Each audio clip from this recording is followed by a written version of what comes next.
बिस्मिल्लाहिर्रहमानिर्रहीम। शुरू करते हैं अल्लाह ताला के नाम से जो वो बड़ा मेहरबान और रहम करने वाला है। लाखों करोड़ों दुरूद हमारे प्यारे नबी सल्लल्लाहु अलैहि वसल्लम की ज़ात पर।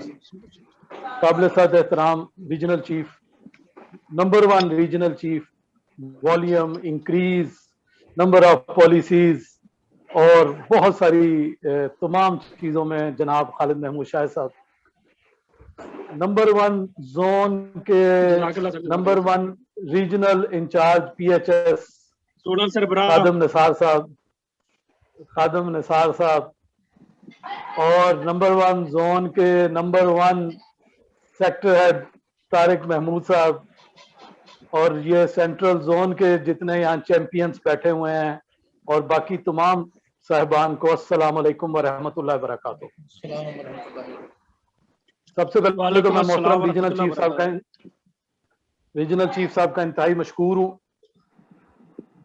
कि वो हफ्ते हफ्ते तारिक साहब की जो है दावत पर वो हम सब लोगों को मोटिवेट करने के लिए, हम सब लोगों की रहनुमाई के लिए हमारे दरमियान मौजूद होते हैं। Sir thank you very much. आपकी मोहब्बतों का बहुत बहुत शुक्रिया सर। मैं तारिक साहब का भी शुक्रिया अदा करूंगा कि तारिक साहब का भी शुक्रिया अदा करूंगा कि वो इस वक्त मार्केटिंग का हिस्सा होने के बावजूद उन्होंने ये जो अपनी क्वालिटी है या अपनी समझे कि स्पेशलाइजेशन है, इसे उन्होंने कायम रखा है और मुतवातर मार्केटिंग में आने के बावजूद जो है वो ये सेशन भी कर रहे हैं। और माशाल्लाह जब से इन्होंने एज अ सेक्टर अपने सेक्टर का चार्ज संभाला है, उस सेक्टर के अंदर भी प्रॉपर तरीके से मीटिंग्स और कोर्सेज और सेमिनार इन्होंने करवाने शुरू कर दिए हैं। तारिक साहब जबरदस्त, माशाल्लाह आपकी परफॉर्मेंस बहुत जबरदस्त जा रही है और इंशाल्लाह ताला ये अब ये एक टेस्ट केस बन गया है कि मार्केटिंग इस तरह भी की जा सकती है। ये मैं बड़ा शुरू से इस चीज का बड़ा हामी था कि मार्केटिंग सिखा कर की जाए और ये मैं आपको ये देख रहा हूं कि ये मेरे लिए, ये हम सब के लिए एक तजर्बा होगा कि मार्केटिंग जो है वो लोगों को सिखा कर भी कर सकते हैं, सिर्फ टारगेट्स और सिर्फ बीमा से नहीं, उन्हें सिखा कर भी हम मार्केटिंग कर सकते हैं। और इंशाल्लाह ताला मुझे पूरी उम्मीद है कि आप जिस तरह काम कर रहे हैं ये जरूर इसमें कामयाबी हासिल होगी। आज का टॉपिक बड़ा जबरदस्त है। मुझे 1 साल से ज्यादा अरसा हो गया लाहौर आए हुए और यकीन जानिए कि लाहौर में लोगों के पास इतना पैसा है कि उसका तस्वुर भी नहीं किया जा सकता। और यकीनन इस 1 साल के अंदर जो मुतवातर हमें कामयाबियां हासिल हो रही हैं वो बड़ी पॉलिसी के तहत हो रही हैं। यानी बड़ी जो पॉलिसीज हैं वो हमारे जोन में लास्ट ईयर भी हमारे जोन में 47 केसेस थे दिसंबर में जो स्विजरी के थे या प्रिंसिपल ऑफिस के थे। और इस मंथ भी हमारा एक सेल्स मैनेजर हैदर अली जो है वो 25 लाख रुपए प्रीमियम कर चुका है सिर्फ 2 पॉलिसीज पे। Very good. और ये यकीनन ये बड़ा जबरदस्त टॉपिक है। पॉलिसी होल्डर को किस तरह जो है उसकी आमदनी में इजाफा दिखाया जा सकता है या उसे पॉलिसी की तरफ किस तरह बड़ी पॉलिसी लेने की तरफ मायल किया जा सकता है। मैं बतौर सेल्स मैनेजर 95 में मैंने आज के ये जो PTI के प्रेसिडेंट है पंजाब के नूर खां भाभा साहब, इनका बेटा मेरा क्लास फेलो था, तो 95 में भी मैंने 7,56,000 प्रीमियम की पॉलिसी की थी उस वक्त इनकी। तो यहाँ लाहौर में भी मैं आपको पता है कि करोड़ से ऊपर कॉन्फिडेंशियल रिपोर्ट जो है वो जोनल हेड ने लिखनी होती है और मैं खुद जाके जब रिपोर्ट लिखता हूं और यकीन करें कि जब उसे पॉलिसी सेल की गई है, एक पॉलिसी करना और एक पॉलिसी सेल करना, उसमें बड़ा जमीन आसमान का फर्क है। जब आप किसी को उसकी नीड सेल कर देते हैं तो फिर आप उससे उसके मुताबिक जितने पैसे चाहें हासिल कर सकते हैं। और यहां भी जितनी भी बड़ी पॉलिसीज हैं, हमने तमाम बिजनेसमैन लोगों को हमारा ये जो लोन है ये सेल किया है कि after 4 to 5 years 100% cash value, यानी आपकी पॉलिसी फ्री चलनी है। अगर आप ये पॉलिसी ले लेते हैं और आफ्टर 4 to 5 years 100% जो है आप स्टेट लाइफ से अपने पैसे अपने इन्वेस्ट करके उसी पैसों में से कमा कर जो है वो इसकी नेक्स्ट इंस्टॉलमेंट पे कर सकते। तो ये जितनी भी हमारी बड़ी पॉलिसीज हुई हैं, इनमें 90% ये बड़ा अहम टॉपिक रहा है कि ये जो स्टेट लाइफ की लोन फैसिलिटी है, और ये स्टेट लाइफ की लोन फैसिलिटी स्टेट लाइफ की एक क्वालिटी है। बाकी किसी भी प्राइवेट इंश्योरेंस कंपनी में स्टेट लाइफ की ये लोन फैसिलिटी नहीं है जिस तरह स्टेट लाइफ की है। वहां आप लोन ले सकते हैं, लेकिन वो उतने आपको यूनिट बेचने पड़ेंगे। आपकी पॉलिसी जितना आप लोन ले लेंगे, बाकी जितने आपके पैसे बचेंगे उस पर प्रॉफिट लगना शुरू हो जाएगा। लेकिन हमारी पॉलिसी जो है वो 100% प्रॉफिट पे एज इट इज मौजूद रहती है लोन लेने के बावजूद। तो ये यकीनन जो बड़ी पॉलिसीज हो रही हैं जितनी भी, और अल्लाह का शुक्र है कि जितने भी लोग यहाँ हमारे पास आए हैं, मेरे पास वो पॉलिसी अगर 5 लाख की थी तो वो 15 लाख की हो गई, 15 लाख की हुई तो वो 30 लाख की हो गई। और ये हमारे जोन को एजाज जाता है कि लास्ट ईयर 1,33,00,000 प्रीमियम की पॉलिसी भी लाहौर सेंट्रल जोन में हुई है। तो ये तारिक साहब का टॉपिक बड़ा जबरदस्त है। बड़ा ये जो हमारे जितने भी बैठे हुए हैं सेल मैनेजर साहबान या मार्केटिंग के लोग, अगर ये पॉलिसी सेल करेंगे तो ऑटोमेटिकली ही पॉलिसी होल्डर की नीड्स को जब ये करेंगे, उजागर करेंगे, उसकी नीड्स उसे सेल करेंगे, तो ऑटोमेटिकली पॉलिसी जो है वो बड़ी होना शुरू हो जाएगी। और आजकल जो ट्रेंड चल रहा है वो बड़ी पॉलिसीज का चल रहा है। ये अल्लाह का शुक्र है कि हम ये विद इन जुलाई के अंदर ये जो हमारा 3 करोड़ प्रीमियम हुआ है, हम कल तक भी पाकिस्तान में नंबर 1 है ये जुलाई के अंदर भी। तो इसमें ये जून में हालांकि हमारी कोई बड़ी पॉलिसी नहीं हुई।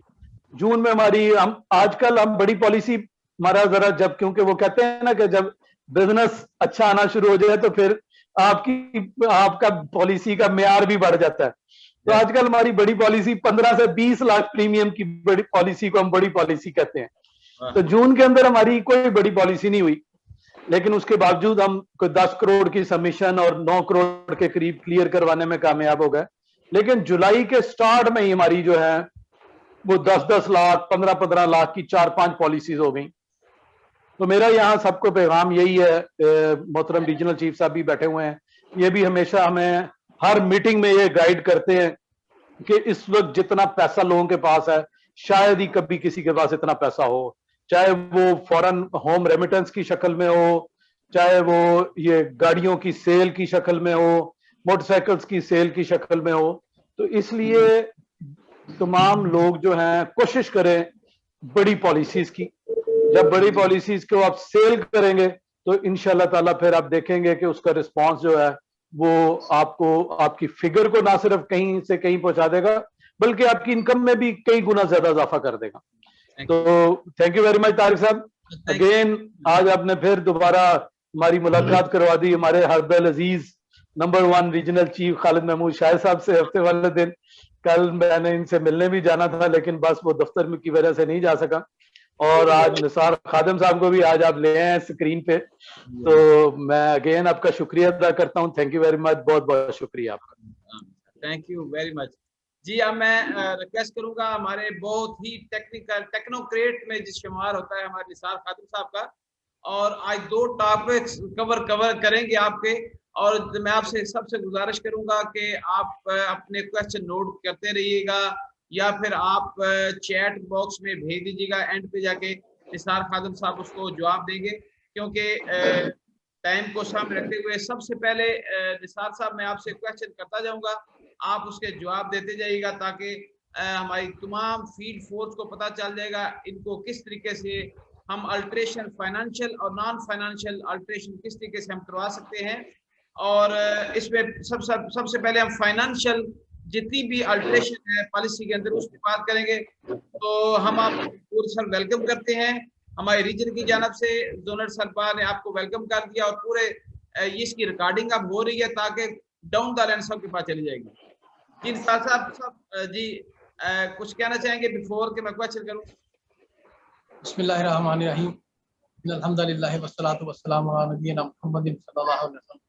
मैं शुक्रगुजार हूँ रीजनल चीफ खालिद महमूद शाहिद साहब का, जनाब रिजवान मजीद साहब का, और उसी तौर पर तारिक साहब आपका। आप ये बड़े बड़े अच्छे टॉपिक और सेशंस लेके आते हैं ताकि इससे इदारे का बिजनेस, इदारे के मोटिवेशन, लोगों के लिए दरमियान में इंफॉर्मेशन शेयर हो सके। हमारी कोशिश होती है लोगों को मैक्सिमम फैसिलिटेट किया जा सके ताकि जो पॉलिसी जो हमने प्रोक्योर की है वो रन कर सके। ऑल्ट्रेशन ऐसा टूल है जिससे हम लोगों की नीड के मुताबिक उसको मॉडिफाई करके पॉलिसी को कंजर्वेट करते हैं ताकि पॉलिसी कंटिन्यू रहे, डिस्कनेक्ट ना हो, पॉलिसी बंद ना हो। ये एक बहुत बड़ा अहम टॉपिक है ऑल्ट्रेशन। ये मार्केटिंग के लिए बड़ा ही ज्यादा अहम टूल है। अगर हम इसको अंडरस्टैंड कर लें, समझ लें, तो हम हालात के मुताबिक पॉलिसीज को मॉडिफाई कर सकते हैं जिससे पॉलिसी जो है कंजर्वेट करेगी, चलती रहेगी और इससे पॉलिसी होल्डर्स और इसी तरह से मार्केटिंग के दोस्तों को भी उनकी इनकम में भी इजाफा कंटिन्यू रहेगा। ये इंशाल्लाह ताला मैं टॉपिक वाइज आपको अर्ज करता चला जाऊंगा, आप इंशाल्लाह आपको समझने में आसानी रहेगी। और क्वेश्चन सेशन जो है मैं उम्मीद करता हूँ एंड पे कर लें तो ज्यादा मेरा ख्याल बेहतर रहेगा। पहले अगर हो सकता है क्वेश्चन का आंसर आपको हमारी कन्वर्सेशन में ही मिल जाए, जरूरत ही पेश ना आए। क्वेश्चन हम बाद में, अगर उसके बाद भी कोई चीज रह गई तो यकीन हम बाद में कर लेंगे इंशाल्लाह ताला। जी तारिक साहब, पहला आज क्वेश्चन ये है कि हम सम इंश्योर्ड पॉलिसी के अंदर सम इंश्योर्ड को किस तरीके से कब तक इंक्रीज करवा सकते हैं और उसको डिक्रीज करवा सकते हैं, ये पहला क्वेश्चन है। जी मैं वही अर्ज करूँ, मेरे टॉपिक्स में ये सारी चीजें लिखी हुई हैं। अगर आप स्क्रीन पे लास्ट जो मैंने आपको कल शेयर किया था, ये सारे टॉपिक्स उसमें मौजूद हैं। मैं इंशाल्लाह आपको वन बाय वन करके थोड़ा सा बताता चला जाता हूँ। उससे इंशाल्लाह ताला उम्मीद है आप सारे क्वेश्चंस का आंसर मिलता चला जाएगा इंशाल्लाह। जी मैं करता जाऊंगा ताकि लोगों को पता चल जाए। अब ये क्वेश्चन है, आप मैं आपको टॉपिक वाइज बताता रहता हूँ, शुरू कर रहा हूँ तो इंशाल्लाह आपको उसी में आंसर मिलता चला जाएगा इंशाल्लाह। बिस्मिल्लाह। बिस्मिल्लाह। ऑल्ट्रेशन का सबसे पहले जो रूल है उसमें पॉलिसी का इन्फोर्स होना जरूरी है। ये बेसिक प्रिंसिपल है ऑल्ट्रेशन की, फाइनेंशियल ऑल्ट्रेशन है उसमें बेसिक प्रिंसिपल ये है कि पॉलिसी जो है इन्फोर्स होना चाहिए। और उसके दूसरा इसका प्रिंसिपल जो बेसिक प्रिंसिपल है कि जो भी ऑल्ट्रेशन होगी वो एनिवर्सरी से होगी, यानी कि जो भी पॉलिसी की एनिवर्सरी है उससे हम ऑल्ट्रेशन जितनी भी करेंगे, किसी किस्म की जो फाइनेंशियल ऑल्ट्रेशन है एनिवर्सरी से होगी। उसके लिए जरूरी है कि 1 month before anniversary policy holders apply करें ताकि हम उस पर 1 महीने वर्किंग में लगे और एनिवर्सरी डेट पे जाके हम वो सर्टन ऑल्ट्रेशन कर सकें। सबसे पहला जो उसमें टॉपिक है हमारे पास सम एश्योर्ड के इंक्रीज करने का। सम एश्योर्ड इंक्रीज करने का एडवांटेज, बहुत ज्यादा एडवांटेज है उसमें। ये सम टाइम पॉलिसी होल्डर जब पॉलिसी लेता है तो उसका जो इनकम है वो बहुत महदूद होती है, लेकिन लेट स्टेज के 2, 4 साल, 5 साल में उसको फील होता है ये बहुत माइनर मेरे लिए प्रीमियम है, उसको इंक्रीज किया जा सकता है, मैं इसको अफोर्ड कर सकता हूँ। तो उसका वो जो उसका बेनिफिट होता है वो कमेंसमेंट डेट से होता है। यानी उसको जो हमारे मार्केटिंग के दोस्त हैं उनको फर्स्ट ईयर, सेकेंड ईयर और रिन्यूअल तमाम इनकम उसी सर्टेन कमीशन के रेट से मिलती हैं जितना उसमें हमने डिफरेंस ऑफ प्रीमियम चार्ज करना होता है इंक्रीज सम एश्योर्ड में। जैसे हम इंक्रीज करते हैं सम एश्योर्ड इंक्रीज करते हैं, जितना उसका प्रीमियम फर्स्ट ईयर का बनेगा, जितना उसका डिफरेंस सेकेंड ईयर का बनेगा, जितना इंक्रीज उसका रिन्यूअल का बनेगा, वो सारा उसका बिजनेस में अकाउंट फॉर होगा। और इस तरह से पॉलिसी होल्डर को भी फायदा होता है, तो उसको बैक डेट से पिछली एज में जाके उसी एज के रेट पे जाके उसको वही प्रीमियम देना पड़ता है, उसको वो बेनिफिट मिलता है। ये एडवांटेज दोनों फील्ड वर्कर और पॉलिसी होल्डर दोनों को मिलता है सम एश्योर्ड इंक्रीज करने की सूरत में। इसी तरह से सेकंड हमारा टॉपिक है सम एश्योर्ड डिक्रीज करना। सम एश्योर्ड जो डिक्रीज करना है, सम टाइम पॉलिसी जो होती है पॉलिसी होल्डर की इनकम अच्छी होती है लेकिन लेटेस्ट स्टेज पे जाके फाइनेंशियल कंस्ट्रेंट्स आ जाते हैं और वो पॉलिसी को कंटिन्यू उस सर्टेन टीम के साथ नहीं कर सकता, तो वो हमें कहता है कि इस तरह से किए तो सम एश्योर्ड को मेरा रिड्यूस कर दिया जाए। तो जो उसकी सर्टेन इनकम होती है उसके मुताबिक हम एनिवर्सरी के मुताबिक सम एश्योर्ड को रिड्यूस कर देते हैं। उसमें क्या बेनिफिट, अगर फर्स्ट ईयर में हो तो हम कोई उसका डिफरेंस पे नहीं करते। अगर वो सेकेंड ईयर ऑनवर्ड उसने अगर 2 से ज्यादा प्रीमियम दिए हुए हैं तो हम उसका सम एश्योर्ड ड्रॉप होता है। सपोज 10 लाख का सम एश्योर्ड था और अब वो कहता है जी मेरा 5 लाख सम एश्योर्ड कर दिया जाए, तो 5 लाख जो सम एश्योर्ड है वो हम ड्रॉप करके जो उसकी सरेंडर वैल्यू बनती है वो डिफरेंस उसको एडजस्ट कर देते हैं, या अगर वो कहे तो हम उसको रिफंड भी कर सकते हैं। ये उसमें डिक्रीज सम एश्योर्ड में ये उसको बेनिफिट मिलता है कि उसकी पॉलिसी भी कंटिन्यू रहती है और जो उसका सम एश्योर्ड एक्सेस प्रीमियम आया है उसकी वैल्यू भी उसको रिटर्न हो जाती है। जी थर्ड टॉपिक है हमारा increase in term. Suppose policy holder ने पॉलिसी दी एक सर्टेन टाइम की 10 इयर्स की पॉलिसी दी, लेकिन उसको फील हुआ कि मेरी ये टर्म जो है कम है, क्योंकि बोनसेस भी उसको पता चलता है कि बोनसेस कम है, उसको या उसकी एज कम है, उसकी एज ज्यादा है, उसको फर्दर उसको कंटिन्यू करना चाहिए, तो वो अप्लाई करता है। तो हम क्या करते हैं, अगर तो फर्स्ट ईयर के अंदर हो तो हम उसकी टर्म को इंक्रीज करके प्रीवियस डेट पे प्रीमियम डिफरेंस दे के उससे हम प्रीमियम लेके उसको कंटिन्यू कर देते हैं। और अगर इसी तरह से अगर वो फर्स्ट ईयर ज्यादा आया हो, ज्यादा 2 से 3 से ज्यादा प्रीमियम उसके आए हो, तो फिर हम कहते हैं कंपैरिजन करते हैं दोनों जिस टर्म कंडीशन में होता है पॉलिसी होती है उसकी सरेंडर वैल्यू कैलकुलेट करते हैं, और इस तरह से उस तरह से दूसरी जिसमें वो कन्वर्ट करना चाह रहा है उसकी सरेंडर वैल्यू कैलकुलेट की जाती है।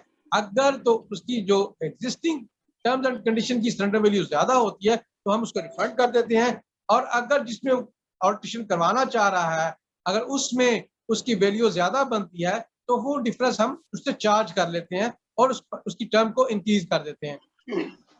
इसी तरह से डिक्रीज इन टर्म है, अगर वो पॉलिसी होल्डर सपोज समझता है कि मैंने 20 साल की पॉलिसी दी तो मेरे लिए बड़ी है, मुझे ये कम पीरियड में लेना चाहिए, या इस तरह 30 है 25 है कम पे आना चाहता है, तो इसी तरह से सिमिलरली अगर फर्स्ट ईयर है तो हम डिफरेंस का प्रीमियम बना देते हैं, अगर सेकंड ईयर रिन्यूअल के बाद वो अप्लाई करता है तो हम दोनों की कंपैरेटिवली स्टैंडर्ड वैल्यू निकालते हैं, इंक्रीज हो तो दे देते हैं और अगर कम हो तो फिर हम उससे चार्ज कर लेते हैं। इस तरह से चेंज ऑफ प्लान है, कुछ प्लान जो है वो चेंज कर सकते हैं, कुछ प्लान वो चेंज नहीं हो सकते। मोस्टली प्लान जो है वो चेंज कर सकते हैं हम। 03 का प्लान जो मोस्ट सेलिंग प्लान है वो चेंज हो सकता है, टेबल 19 है वो फर्स्ट ईयर के अंदर अंदर चेंज हो सकता है, इस तरह 75 ये भी चेंज हो सकते हैं, 05 चेंज हो सकते हैं। 05 में कंडीशन ये है कि फर्स्ट एसबी ड्यू होने से 4 साल पहले तक अगर वो अप्लाई करे, अगर उसमें से निकलना है या उसमें जाना है, फर्स्ट एसबी ड्यू होने से 4 साल पहले तक अगर वो प्लान हमें चेंज के लिए अप्लाई करता है तो हम उस प्लान को चेंज कर सकते हैं। इसी तरह से जो हमारे कुछ प्लान ऐसे हैं जिसको हम चेंज नहीं कर, 74 है 71 है, इन प्लान्स को हम चेंज नहीं कर सकते, उनमें ऑल्ट्रेशन नहीं की जा सकती।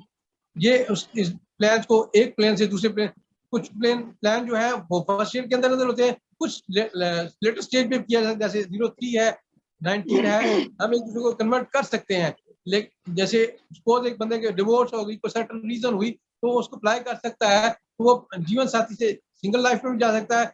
और सपोज अगर ऑलरेडी मैरिड था, कुछ सर्टन रीजन की वजह से उसने 03 ले लिया, लेकिन लेटेस्ट स्टेज पे कहता है जी मैं इसको जीवन साथी में, लेकिन उसकी कंडीशन वही है, 1 साल के अंदर अंदर उसको चेंज कर सकता है। इस तरह से हमारा अगला टॉपिक है अटैचमेंट ऑफ सप्लीमेंट्री कॉन्ट्रैक्ट्स।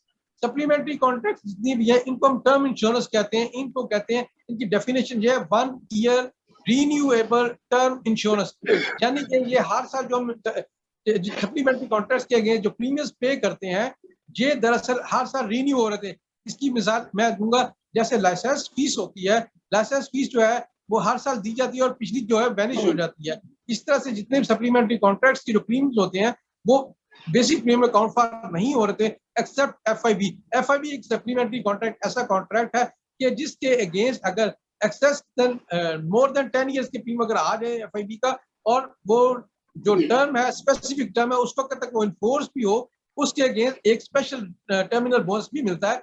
इसके अलावा किसी सप्लीमेंट्री कॉन्ट्रैक्ट के अगेंस्ट कोई बोनस नहीं मिलता और वो वैनिश हो जाते हैं अपनी सर्टेन टर्म कंप्लीट होने के बाद। इस तरह से डिटैचमेंट ऑफ सप्लीमेंट्री कॉन्ट्रैक्ट्स हैं, इनको हम डिटैच भी कर सकते हैं। सपोज एक बंदे ने ले लिया, उसको फील हुआ कि ये मेरी अब नीड नहीं रही, तो वो एनिवर्सरी से 1 महीना पहले अप्लाई करेगा, हम उसको डिटैच करके रेस्ट ऑफ दी उसको प्रीमियम उसको चार्ज कर लेंगे। इस तरह से अगला है रिमूवल ऑफ ऑक्यूपेशन एक्स्ट्रा।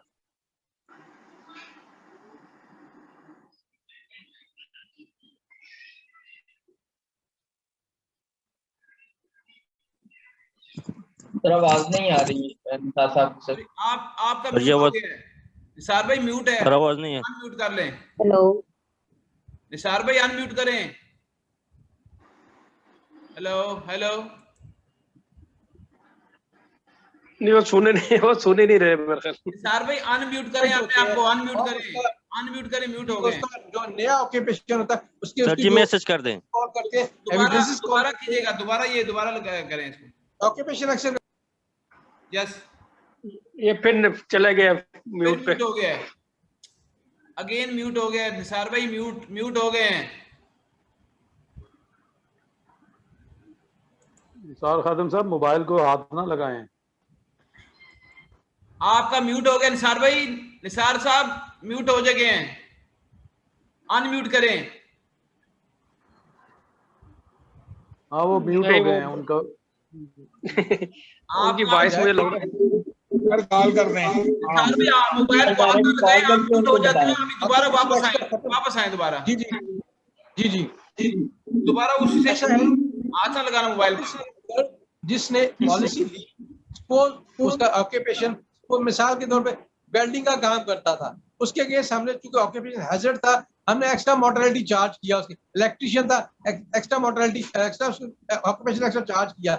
लेकिन लेटेस्ट स्टेज पे वो पढ़ लेता है या किसी एक्स्ट्रा ऑक्यूपेशन में चला जाता है, वो हैजर्ड नहीं है, वो 1 महीना पहले हमारे पास यूनिवर्सिटी से अप्लाई करता है कि जनाब मैं अब उस हैजर्ड ऑक्यूपेशन में इंडल्ज नहीं रहा, मेरा ऑक्यूपेशन चेंज हो गया, लिहाजा मेरा जो ऑक्यूपेशन एक्स्ट्रा है इसको खत्म कर दिया जाए, या इसको लेसर रेट पे जो नया मेरा ऑक्यूपेशन है उस पर ले आया जाए। तो हम उससे 3-4 रिक्वायरमेंट कॉल करते हैं, एप्लीकेशन कॉल करते हैं, पॉलिसी डॉक्यूमेंट कॉल करते हैं, और उस एविडेंस कॉल करते हैं जिसके अगेंस्ट उसका नया ऑक्यूपेशन एस्टेब्लिश हो सके। वो जब ये चीजें हमें सबमिट कर देता है तो हम उसको एक्सेस करने के, अंडरराइटर से मशवरा करने के बाद उसके ऑक्यूपेशन को या तो रिमूव कर देते हैं या लेसर रेट पे उसको ले जाते हैं। गुड, ये तारिक साहब क्लियर हो गया मैटर? हाँ क्लियर, वेरी गुड, जबरदस्त, ठीक है।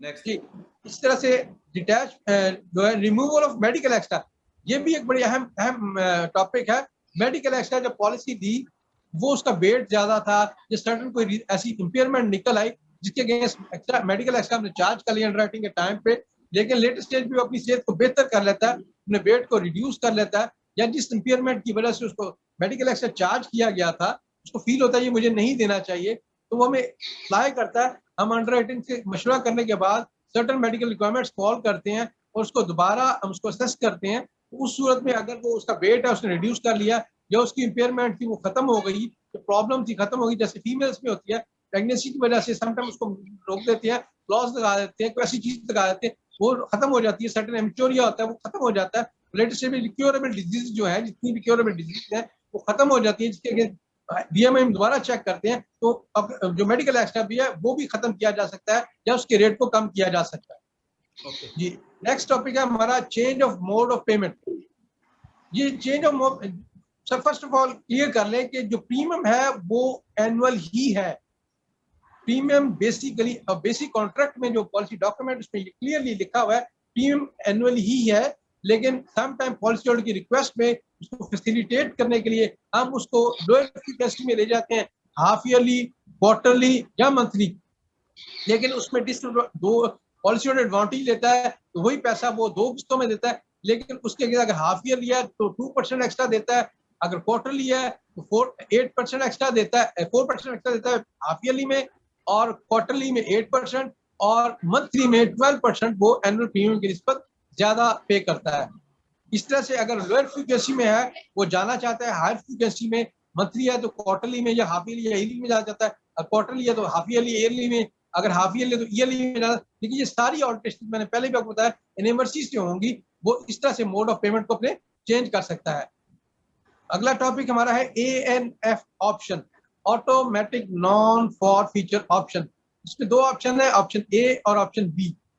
पॉलिसी लेते वक्त सपोज किसी पॉलिसी होल्डर ने ऑप्शन ए टिक किया, लेकिन लेटर स्टेज पे उसको फील हुआ एज को उसके फीजिबल नहीं है, उसको ऑप्शन बी में जाना चाहिए, तो एनिवर्सरी से पहले वो हमें अप्लाई करेगा, पॉलिसी डॉक्यूमेंट सबमिट करेगा, हम उसको सर्टेन उसके रिक्वायरमेंट्स कोट करेंगे और वो हमें उसके मुताबिक हम उसका जो एन ऑफ ऑप्शन है वो चेंज कर देंगे। इस तरह से अगर किसी ने बी में लिया है, उसको फील हुआ कि वो हो सकता है उसके बाद फीजिबल ना रहे वो बी ऑप्शन, तो ए ऑप्शन में वो कन्वर्ट करना चाहे तो वो एनिवर्सरी से पहले अप्लाई करके वो भी अपना ऑप्शन चेंज कर सकता है।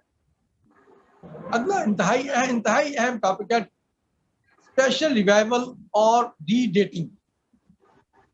जो स्पेशल रिवाइवल है ये लैप्स पॉलिसी से एक पॉइंट बड़ा क्लियरली समझ ले, जो स्पेशल रिवाइवल है वो लैप्स पॉलिसीज होती हैं।